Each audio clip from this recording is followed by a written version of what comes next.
Hello दोस्तों, welcome to sleepy classes. दोस्तों, आज की क्लास में हम पढ़ेंगे न्यूज़पेपर और उसके साथ साथ करेंगे एमसीक्यू, यानी कि न्यूज़पेपर थ्रू प्रीमिक्स के। जैसा कि बताया आपको, प्रीमिक्स हमारा पहले चलता था, उसी पैटर्न के ऊपर हमने न्यूज़पेपर के साथ एमसीक्यू, क्योंकि ज़रूरी है ना। जैसे यूपीएससी की डिमांड है वैसा ही हम पढ़ेंगे और वैसे ही हम करेंगे। तो बहुत से टॉपिक हैं जो हम डिस्कस करेंगे। तो उससे पहले हमारे बहुत से कोर्सेज हैं। कुछ बच्चे बार बार पूछते रहते हैं कि सर हम कौन सा कोर्स ज्वाइन करें या क्या है। तो अकॉर्डिंग टू योर चॉइस, जैसा आपको लगता है। अगर आपको लगता है करंट अफेयर के साथ टेस्ट सीरीज भी हमने ज्वाइन करनी है तो ये कोर्स है हमारा। अगर आपको लगता है जीएस के साथ करंट अफेयर प्लस जो टेस्ट सीरीज कॉम्प्रिहेंसिव कोर्स लेना है, उसके लिए भी हमारा कोर्स अवेलेबल है। Then complete GS crash course, किसी को लगता है कि बाकी मेरे हो चुके हैं, इसको करना है तो इसको कर ले, या फिर करंट अफेयर अकेला किसी ने लेना है तो वो भी हमारा अवेलेबल है। तो जैसे आपकी इच्छा है वैसा आप इसको अप्लाई कर सकते हैं। तो इसी खुशी में पहला क्वेश्चन आपकी स्क्रीन पे रहा दोस्तों। ये क्वेश्चन कहता है, consider the following statement in context to Collective Security Treaty Organization. अब ऐसा क्वेश्चन क्यों दोस्तों? हमने पिछले कुछ सालों में देखा यूपीएससी के अंदर कि एक ट्रेंड रहा है। यूपीएससी कोई ऐसी ऑर्गेनाइजेशन या कुछ ऐसी कन्वेंशन पूछती है जो हमने लगता है यार हमने न्यूज़ में ज़्यादा रही नहीं और ज़्यादा हमने पढ़ी नहीं है। तो क्योंकि ये उन ऑर्गेनाइजेशन में से एक है तो इसीलिए इसके ऊपर एक क्वेश्चन बनाया गया। फर्स्ट स्टेटमेंट है, it is an intergovernmental military alliance. Then second, in the CSTO, aggression against one signatory is perceived as aggression against all. Third है, countries like Russia, China, Pakistan are founding member of the treaty. तो option है 1 and 2 only, 2 and 3 only, 1 and 3 only and none of the above. तो यहाँ पे आपने इनमें से ही निकालना है एक ऑप्शन। तो अगर आपने ये नहीं पढ़ा तो हम आज की क्लास में पढ़ेंगे, कोई दिक्कत नहीं है। तो यहाँ पे अगर आप देखोगे तीसरा जो मेंबर वाला है वो स्टेटमेंट इसके अंदर गलत है। इसकी रेलेवेंस बहुत है, ये मैं आपको अभी बताऊंगा। ये है न्यूज़पेपर के अंदर आर्टिकल, कजाकिस्तान के अंदर ये केस हुआ। जैसा आपने नाटो के अंदर पढ़ा होगा कि एक के अगेंस्ट अग्रेशन है तो बाकी भी कंट्री के अगेंस्ट माना जाता है, ग्रुप बना दिया कि हम उनको प्रोटेक्शन देंगे। उसी पैटर्न के ऊपर रशिया लेड ये एक बना कलेक्टिव ऑर्गेनाइजेशन जिसके अंदर बहुत से मेंबर आए।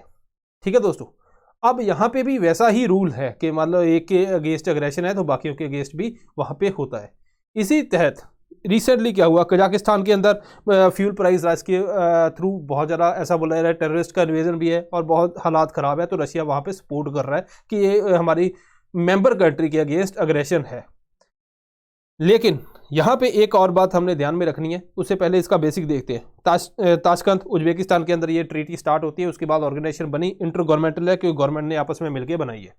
स्टेबिलिटी, पीस, ये इसका एम है। इसके अलावा अगर एक के जनरल असेंबली का ये ऑब्जर्वर स्टेटस है। इसके अलावा यहाँ पे एक है आर्टिकल 4 जिसके अंदर वही बात लिखी है जो हमने क्वेश्चन में पढ़ी कि aggression against any state group then this will be considered as aggression against all, कि सभी के खिलाफ। अगर एक को चिढ़ोगे, जैसे भाई होते हैं ना कि एक को मारा तो सारे भाई कहते हैं कि हमारे खिलाफ ये हो गया, तो उसको सभी भाई पीटते हैं मिलके, है ना, जब छोटे होते थे, अब तो नहीं। तो वो ही ये चीज़ है। यहाँ पे भी एक के खिलाफ अगर किसी ने कोई दिक्कत पैदा की तो सारे उसकी सपोर्ट करेंगे। यहाँ पे मेंबर हैं Armenia, Belarus, Kazakhstan, Kyrgyzstan, Russia and Tajikistan. अब जैसे नाटो है, नाटो के अंदर और इसमें एक फ़र्क जरूर है कि नाटो की जो लैंग्वेज है वहाँ पे ऑब्लिगेशन टाइप आ जाता है कि मतलब एक के अगेंस्ट अगर अग्रेशन है तो बाकियों ने डेफिनेटली वहाँ पे आना ही आना है उस प्लेटफॉर्म के ऊपर। यहाँ पे थोड़ा सा लैंग्वेज जो है लीनियंट है, यहाँ पे इतनी तगड़ी ऑब्लिगेशन नहीं है जितनी नाटो के अंदर। ये मैं स्टेटमेंट इसलिए बता रहा हूँ, अगर यूपीएससी थोड़ा इसको और कॉम्प्लिकेट नाटो और दोनों को मिला के क्वेश्चन पूछना चाहे तो तब आपको ये स्टेटमेंट पता होनी चाहिए। ठीक है दोस्तों, इसके अलावा अफगानिस्तान, सर्बिया जो है इनका ऑब्जर्वर स्टेटस है यहाँ पे। अब बात करते हैं एक और आर्टिकल, बड़ा काफ़ी न्यूज़ में भी रहा कि प्रधानमंत्री पंजाब में आते हैं और वहाँ पे सिक्योरिटी लैब्स के इशू आते हैं। स्टेट गवर्नमेंट ये कहती है कि वहाँ पे जो रैली थी वहाँ पे लोग नहीं आए, तो इसलिए इन्होंने ये बहाना बना दिया। सेंटर ये कहती है कि सिक्योरिटी लैप्सेस थे, प्रधानमंत्री की सिक्योरिटी को स्टेट ने वहां पे कोऑर्डिनेट नहीं किया। इसके अलावा इसी न्यूज़पेपर में एक और एसएसडी की बात हुई है। यहां पे हुई है एसपीजी की बात, स्पेशल प्रोटेक्शन ग्रुप। ठीक है, यहां पे ये न्यूज़ में हुआ कि भाई एसपीजी जो है वो बोलता है हम तो प्रॉक्सीमेट जो सिक्योरिटी है आसपास प्राइम मिनिस्टर को वो देंगे, बाकी सिक्योरिटी जो है वो स्टेट पुलिस ने देखनी थी। ठीक है, स्टेट पुलिस ने वहाँ पे उसको करना था सिक्योर। तो ये स्टेट बोल रही है कि आपको इतने टाइम पहले हमने दे दिया था, वो आपने देखा क्यों नहीं। तो ये आपस में चलो खैर चलती है, लेकिन हमें अपना काम यहाँ पे एसपीजी इंपॉर्टेंट है। और इसमें अगर एसएसजी स्पेशल सिक्योरिटी ग्रुप, वो है स्पेशल प्रोटेक्शन ग्रुप, यहाँ पे है स्पेशल सिक्योरिटी ग्रुप, दोनों को हमने देखना है। ठीक है दोस्तों, यहाँ पे क्वेश्चन इसी स्क्रीन पे आपको उसी के तहत आ गया है। यहाँ पे स्पेशल प्रोटेक्शन ग्रुप एसपीजी के बारे में क्वेश्चन पूछा गया है। फर्स्ट है, it offered protection to prime minister, chief minister and their immediate family members. Second है, this security will be provided for a period of 5 years from the date on which he ceases to hold office of prime minister. Third statement है, it comes under the ambit of RTI. Select the correct answer code 1 and 2 only, 2 only, 1 and 3 only, all of the above. तो simple question है, अगर आपने इसके बारे में पढ़ा है तो आप इसको आंसर दे दोगे। खैर यहाँ पे ये वाला एक मैंने अलग से डाला है, ठीक है, पॉइंट वहाँ पे साथ में। लेकिन यहाँ पे अगर हम ऑप्शन देखें तो आपको ये पहले पता होना चाहिए किसको दी गई है सिक्योरिटी। अगर ये स्टेटमेंट पता है तो अपना काम काफ़ी हद तक यहाँ पे क्लियर आउट है। अब यहाँ पे आरटीआई, अगर आप आरटीआई की ऑफिशियल जो गवर्नमेंट का डॉक्यूमेंट है उसको खोलोगे तो वहाँ पे एग्जाम्पशन है। जैसे इंटेलिजेंस एजेंसी से आप नहीं इन्फॉर्मेशन मांग सकते, आपने आरटीआई डाल दी कि भाई इन्फॉर्मेशन दो, है ना, क्या क्या हुआ, फिर तो वो एक इन्फॉर्मेशन इंटेलिजेंस एजेंसी की लीक हो जाएगी, वो पब्लिक नहीं करती। इसलिए कुछ इंटेलिजेंस एजेंसी रॉ वगैरह इनको इस एग्जाम्पशन लिस्ट के अंदर रखा गया आरटीआई के अंदर। उसमें से ही एक है एसपीजी, आपकी स्पेशल प्रोटेक्शन ग्रुप। ये बात, अब इसकी डिटेल देखते हैं। एसपीजी जो बना 1985, यहाँ पे मेन एम था कि प्रधानमंत्री जो है और फॉर्मर प्राइम मिनिस्टर है इनको प्रोटेक्शन देना, इनकी जान को खतरा हो सकता है। इसके अलावा इनके जो फैमिली मेंबर्स हैं, इमीडिएट फैमिली मेंबर्स, उनको भी प्रोटेक्शन देना। 2019 में गवर्नमेंट ने बोला यार बहुत पैसा जा रहा है ना, इसलिए इसको थोड़ा सा चेंज किया। एक तो उन्होंने बोला कि जैसे ऑफिस सीज होता है 5 साल के लिए हम सिक्योरिटी देंगे, डिपेंड करता है, अगर डिमांड हुई तो उसको आगे भी किसी न किसी लेवल की सिक्योरिटी दे सकते हैं। दूसरी बात कि जो फैमिली मेंबर हैं वो होंगे इमीडिएट और वो उसी रेजिडेंस के अंदर रहेंगे। मतलब पहले क्या था कि जो फैमिली मेंबर्स हैं कहीं पे हैं वहाँ पे भी सिक्योरिटी दे रहे हैं, सब कुछ दे रहे हैं। अब इन्होंने बोला कि जो उसी रेजिडेंस के अंदर रहेंगे उनको ही सिक्योरिटी वहाँ पे उनको भी मिलेगी, जो ऑफिशियल रेजिडेंस के अंदर रहेंगे। मतलब प्रधानमंत्री, prime minister, former prime minister को मिलेगी और उसके इमीडिएट फैमिली मेंबर जो ऑफिशियल रेजिडेंस के अंदर रहते हैं। ऐसा नहीं कहीं पे भी रहे और उनको मिलेगी, फिर नहीं मिलेगी। 5 साल पीरियड के लिए प्रोवाइड की जाएगी, ठीक है। जब वो ऑफिस उनका जो खत्म हो जाएगा, मतलब जो फॉर्मर बनेंगे तब उनको 5 साल के लिए सिक्योरिटी दी जाएगी। ये इन्होंने अमेंडमेंट के अंदर क्लियर कर दिया।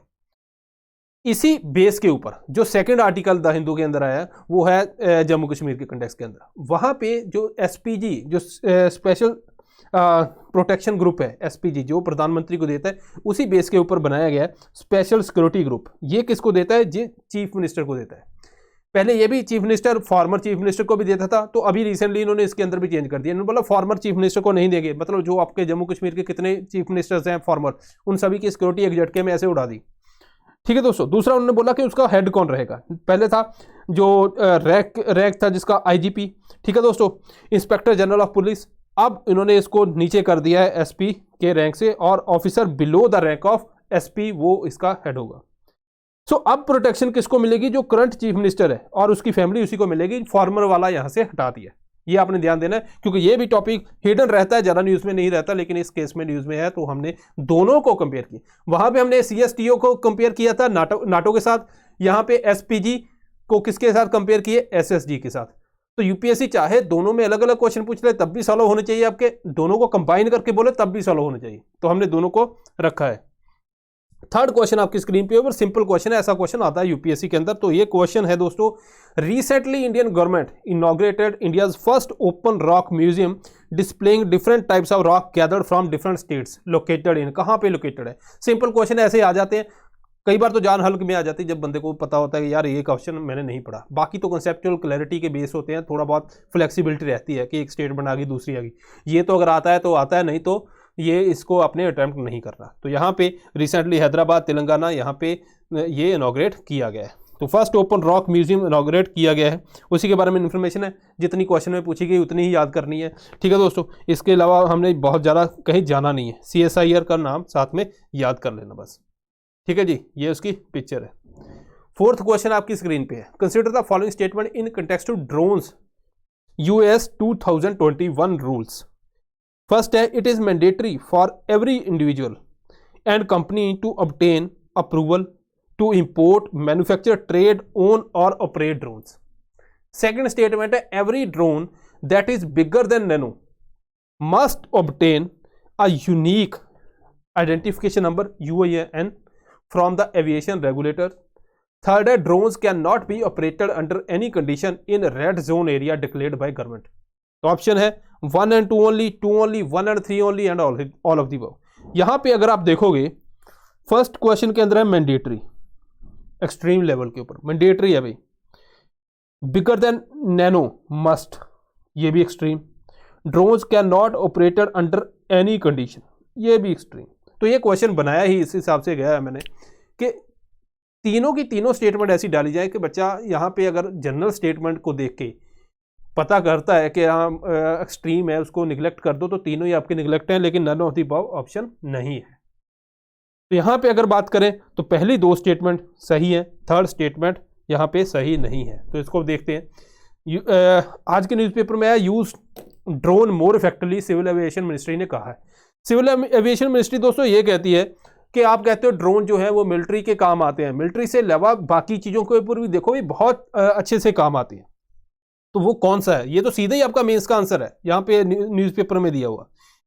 यहाँ पे क्या है, उन्होंने क्या बोला, डिफेंस। जैसे मान लीजिए आपको यूपीएससी मेंस में क्वेश्चन आता है कहाँ कहाँ पे ड्रोन की एप्लीकेशन है, डिस्कस करो या कुछ बताओ।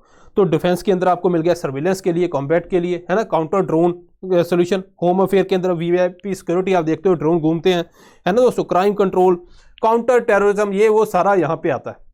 अब आपको हेडिंग मिल गए, आपका मेंस का आंसर तो तैयार हो गया यहाँ से। हेल्थ फैमिली के लिए डिलीवरी मेडिसिन, जैसे तेलंगाना ने बोला है ना, वो ड्रोन के थ्रू आप ऐसे एरिया के अंदर जैसे पहाड़ियाँ वगैरह है वहाँ पे नहीं जा सकते तो सीधा वहाँ पे पहुँचा सकते हो। इसके अलावा एग्रीकल्चर के अंदर आप देखोगे लोकस्ट का अटैक हुआ रिसेंटली, वहाँ पे आप ड्रोन से ऑब्जर्वेशन कर सकते हो। सॉइल के अंदर मॉइस्चर वगैरह ये सब कुछ चेक कर सकते हैं, कब उसको कीड़ा लगा उसकी बेटर तरीके से हम ऑब्जर्व कर सकते हैं। पंचायती राज के अंदर लैंड रिकॉर्ड वगैरह, प्रॉपर्टी राइट्स, इसके ऊपर हम देख सकते हैं। Forest climate change, anti poaching, है ना, वाइल्ड लाइफ के अंदर जहाँ पे बंदा जा ही नहीं सकता तो वहाँ पे वहाँ पे ड्रोन वगैरह हम छोड़ सकते हैं। पावर, रियल टाइम सर्वेलेंस कर सकते हैं। रोड ट्रांसपोर्ट, प्रोजेक्ट मॉनिटरिंग, है ना, अब दूर बंदा बैठा हुआ तो कौन से प्रोजेक्ट के अंदर क्या क्या मॉनिटरिंग करनी है कि कितनी डेवलपमेंट हो चुकी, कितना काम हो चुका, कितना रहता है, चल भी रहा है या कहीं नहीं चल रहा, ये सब कुछ ऑब्जर्वेंस हम वहाँ से प्रोवाइड कर सकते हैं। तो ये आपका एक बनाया एक मेंस का आंसर भी है, ठीक है, सारे पॉइंट। अब बात करते हैं 2021 रूल्स के। इससे पहले कि ड्रोन को कैटेगराइज कैसे किया गया, ये भी इंपॉर्टेंट है। ड्रोन को अलग अलग वेट के हिसाब से कैटेगराइज कर दिया इन्होंने। एक रखा नैनो, लेस देन और इक्वल टू, जो 250 ग्राम है ना, 250 ग्राम से जो ड्रोन है। इसके अलावा माइक्रो जो 250 ग्राम से 2 kg, देन स्मॉल 2 kg से 25 kg, देन मीडियम 25 से 150 एंड देन लार्ज 150 से ऊपर, ये कैटेगराइज कर दिया। अब इन्होंने बोला कि मैंडेटरी अप्रूवल है। मान लीजिए चाइना से कोई ड्रोन लेके आ रहा है इंडिया, अब वहाँ पे अगर सर्विलेंस को, है ना, वहाँ पे उन्होंने कुछ सॉफ्टवेयर के अंदर कुछ चेंजेस कर दी या फिर एक्सेस ले लिया, तो भाई इंडिया के तो यहाँ पे तो सारी इन्फॉर्मेशन उधर चले जाएगी, ड्रोन जो जो देखेगा। तो इसलिए उन्होंने बोला मैंडेटरी है भाई, चाहे वो इंडिविजुअल है चाहे कंपनी है, उसको अप्रूवल लेना पड़ेगा। किससे अप्रूवल लेना है? Director general of civil aviation to import, manufacture, trade, own and operate drones. दूसरा, no permission no take off policy लेके आए, ठीक है जी, ठीक है। तो एक्सेप्ट नैनो कैटेगरी, तो नैनो कैटेगरी छोटे होते हैं, वो ज़्यादा उड़ते भी नहीं है, तो उसके लिए आपको इतना ज़्यादा परमिशन की थोड़ी सी रिलैक्सेशन है as compare to other categories. Micro small जो है उनके लिए not permitted from flying above 60 metre and 120 metre, मतलब माइक्रो आपका 60 मीटर से ऊपर नहीं जाना चाहिए और स्मॉल जो है वो 120 मीटर से ऊपर नहीं जाना चाहिए। और प्रोहिबिशन क्या है? आप सेंसिटिव लोकेशन, एयरपोर्ट के ऊपर चले गए, आप पार्लियामेंट के ऊपर ले गए, है ना, वहाँ पे जी हम देखेंगे कैसे पार्लियामेंट के अंदर बहस होती है, ऐसा वैसा कुछ नहीं, वहाँ पे भी आपको जो परमिशन नहीं है, क्योंकि वो एक ऐसा एरिया है जो बहुत क्रिटिकल है भाई सिक्योरिटी पर्पज़ के लिए, तो वहाँ पे आप नहीं लेके जा सकते इसको। रिसर्च एंड डेवलपमेंट करना है तब भी आपको परमिशन चाहिए। पेनल्टी लगेगी? बिल्कुल लगेगी, येस और नो, बस इतना। इसके अलावा आपको काम करना होगा, जैसे आपने ड्रोन लिया, ड्रोन के ऊपर भी एक नंबर होता है, जैसे गाड़ी, आपकी गाड़ी के ऊपर रजिस्ट्रेशन नंबर है जिससे गाड़ी की पहचान होती है, वैसे ही ड्रोन अगर मान लीजिए आप कहीं पे उड़ा रहे हो और वो गिर गया और जिसके वजह से नुकसान हुआ, या कोई आप पार्लियामेंट के ऊपर लेके वहाँ पे गिर गया, है ना, तो उस ड्रोन को देख के पहचानना पड़ेगा ये किसका ड्रोन है। तो इसीलिए वहाँ पे यूनिक आइडेंटिफिकेशन नंबर उसके ऊपर होना चाहिए। किसके लिए? जो बिगर है नैनो से, वहाँ पे रजिस्ट्रेशन जैसे कार का नंबर होता है वैसे ही UIN नंबर आपको लेना है। इसके अलावा जैसे हम गाड़ी के लिए लाइसेंस लेते हैं वैसे ही इसके लिए लाइसेंस लेना है, यूनिक एयर ऑपरेटर परमिट लेना है, UAOP, ठीक है जी, तो वो भी इसके लिए चाहिए।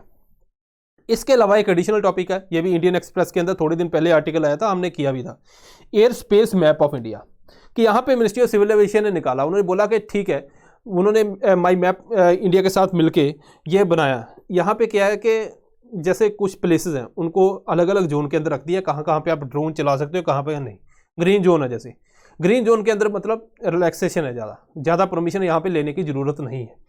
लेकिन ये कहाँ कहाँ पे होगा, एक तो 400 फीट अप टू 400 फीट, ठीक है जी, दैट हैज़ नॉट बीन, जो एरिया रेड और येलो नहीं है उससे वहाँ पे 400 फीट ऊंचा, एंड 200 फीट अबव जो 8 से 12 किलोमीटर जो उसका पेरीमीटर है, ठीक है, एयरपोर्ट का, वहाँ पे आप इसको उड़ा सकते हो, ज़्यादा परमिशन यहाँ पे लेने की ज़रूरत नहीं है। येलो के अंदर क्या है, इसी यहाँ पे जो 400 मीटर है इसी को बढ़ा दिया, ठीक है, अबव इसके ऊपर जो है वो है येलो जोन।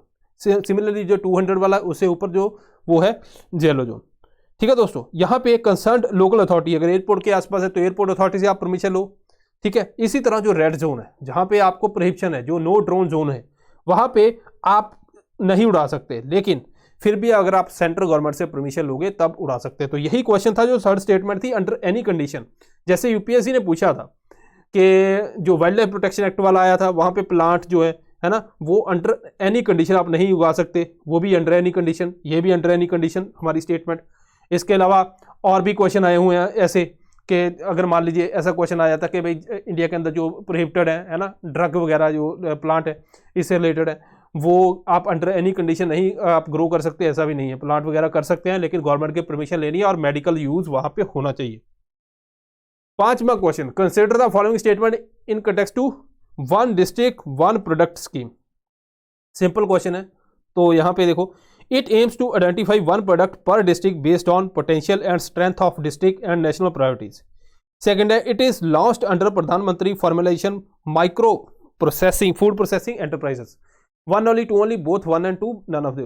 अब ऐसे क्वेश्चन सिंपल होते हैं, क्योंकि देखो इसके अंदर मैं कॉम्प्लिकेशन डाल दूं, मान लीजिए पूरा डॉक्यूमेंट से कोई डिफिकल्ट लाइन डाल दी है ना, स्टेटमेंट बना दी, उसका बेनिफिट नहीं है। क्यों? क्योंकि गवर्नमेंट जैसे यूपीएससी पूछती है, अगर कोई स्कीम है, स्कीम के अंदर जो मेजर फीचर है वहीं से क्वेश्चन आता है। अगर कोई कंसेप्चुअल है, कंसेप्ट है यहाँ पे, वहाँ पे डिटेल में क्वेश्चन आता है, वो हम भी डिटेल में पूछते हैं, तो उसी पैटर्न के ऊपर चलना पड़ता है, इसीलिए ये क्वेश्चन सिंपल है, तो ये आपको आना चाहिए जिसने इसको पढ़ा है। तो ये पीआईबी की न्यूज़ है दोस्तों, तो इसके ऊपर देख लेते हैं। रिसेंटली जो मिनिस्ट्री ऑफ फूड प्रोसेसिंग और नफेड, इन्होंने मिलके ये वन डिस्ट्रिक्ट वन प्रोडक्ट वाला जो है वो उसके ब्रांड लॉन्च किए। ये स्कीम किसके अंदर है? ये है Pradhanmantri formalisation of micro food processing enterprises. देखो बहुत से फूड प्रोसेसिंग एंटरप्राइजेज हैं, उनको प्रमोट करना है, उनको ग्रो करना है, इसके लिए स्कीम लेके आए। इसके अंदर ये बोला गया कि ठीक है, वन प्रोडक्ट जो वन डिस्ट्रिक्ट वन प्रोडक्ट को हम प्रमोट करते हैं, हर एक डिस्ट्रिक्ट के अंदर एक प्रोडक्ट लेके उसको हम मार्केट करेंगे और उसको ग्रो करेंगे ताकि किसानों की और सारे लोगों की बेनिफिट हो सके। और इसके अंदर साथ कौन निभा रहा है? नाफेड निभा रहा है। ठीक है दोस्तों, यहाँ पे पैसा दिया जाएगा 2021 से लेकर 24-25 तक, ये टारगेट रखा है। वन डिस्ट्रिक्ट वन प्रोडक्ट का आइडेंटिफाई, एक डिस्ट्रिक्ट का एक प्रोडक्ट आइडेंटिफाई करना है, उसको प्रमोट करना है। इसके अलावा इसको मर्ज करेंगे, एक्सपोर्ट भी तो करना है, मर्ज करेंगे डिस्ट्रिक्ट एज एक्सपोर्ट हब, जो इनिशिएटिव है director general of foreign trade, department of commerce. तो दूसरा मैंने बताया था, इसका साथ निभा रहा है NAFED, national agriculture cooperative marketing federation of India, NAFED. ये क्या है? बस इतना याद रखना, मल्टी स्टेट कोऑपरेटिव सोसाइटी के अंदर है। ठीक है, काम क्या है? प्रमोशन करना, वो मैंने बता दिया जैसे हम करते हैं। ठीक है दोस्तों, सो ये है दोस्तों आज के जो 5 ऐसे क्वेश्चन जो हमें लगता है कि जो जरूरी है यूपीएससी के लिए और आपके लिए, और आपको कोशिश करनी है। अगर नहीं आते कोई दिक्कत नहीं है, हम क्वेश्चन इसलिए बनाते हैं कि आप उनसे कुछ सीखो। ऐसा नहीं कि आपने मैक्सिमम आपको आने चाहिए ऐसे बनाए, वैसे तो फिर सिंपल ही बन जाएंगे। सीखेंगे तभी दोस्तों यूपीएससी के अंदर ग्रोथ होती है, यही फॉर्मूला है और यही हमारा मोटो है। सो मिलते हैं next time. Thank you very much.